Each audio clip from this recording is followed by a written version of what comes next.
Casablanca, c'est un exemple unique dans le monde, dans la planète, d'avoir une telle concentration de bâtiments datant d'une même époque.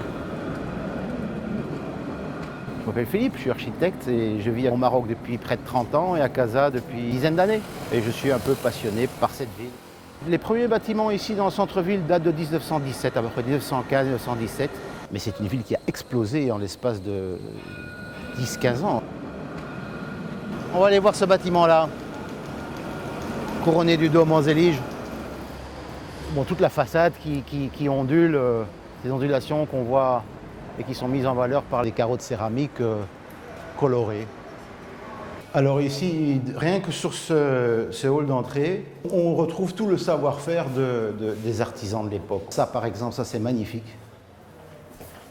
Ces choses-là ici, ce sont des mosaïques. Et celle-là, c'est du verre. Et derrière, c'est la feuille d'or. Donc c'est de l'or, quoi. C'est de la feuille d'or. Et c'est très très sympa parce que selon l'ensoleillement, quand tu descends l'escalier, ça scintille. Tu sens que les gars qui ont travaillé ici à l'époque, ils ont travaillé avec amour. Et moi, ça m'émeut. Je vais te montrer un autre beau portail, un des plus beaux portails de Casablanca, probablement, c'est celui-là. C'est une œuvre d'art. Il y a un travail sur ce portail phénoménal. Cet acier s'entoure autour de ce carré-là, comme une plante, comme un lierre. Et puis cet assemblage-là, moi je le vois bien réalisé en bois. Mais dans l'acier, c'est diabolique, quoi. Bon, on pourrait s'arrêter devant chaque bâtiment, hein. On tourne la tête, il y a celui-là. Vous regardez là-bas, il y a celui-là.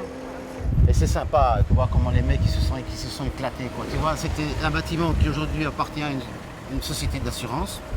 Ce sont des gens qui ont de l'argent, donc ça leur permet de bien conserver l'immeuble et de l'entretenir. Ce qui n'est malheureusement pas le cas des autres bâtiments qui appartiennent à différents particuliers parce qu'il y a des problèmes de trésorerie. Et donc celui-là, c'était pour une compagnie maritime. C'est tout sur le thème du coquillage. Sous les encorbellements à l'angle, ils ont mis une encre de marine. Ici, on ne parle pas d'art déco, on parle vraiment de néo-mauresque. On voit les chapiteaux des petites colonnes qui sont typiquement andalouses et propres à l'architecture marocaine. Je disais, ce qui est intéressant ici, c'est que c'est chargé d'histoire et on le sent. Ça, c'était un des bâtiments probablement les plus modernes à l'époque. 1930, il date celui-là. Et il était doté du confort qui n'existait pas à Paris, par exemple, à l'époque.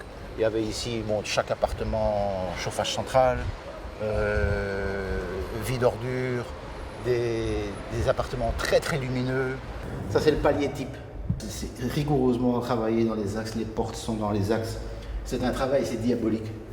Et quand je vois ces exécutions de colonnes qui partent du rez-de-chaussée et qui vont jusqu'au 8e étage, il n'y a pas 1 millimètre de faux aplomb. Je ne sais pas comment les gars ils faisaient. Voilà un appartement qui est resté encore qui est encore relativement préservé. Avec des belles hauteurs sous plafond de 3,60 m, des grandes baies vitrées. Voilà, avec une belle vue sur les palmiers. J'entendais dire qu'il y avait une proposition, une demande de classement du centre-ville de Casablanca au patrimoine mondial de l'UNESCO. Parce que c'est unique au monde. Chaque élément, chaque chose c'est un recueil d'architecture, quoi. Chaque chose.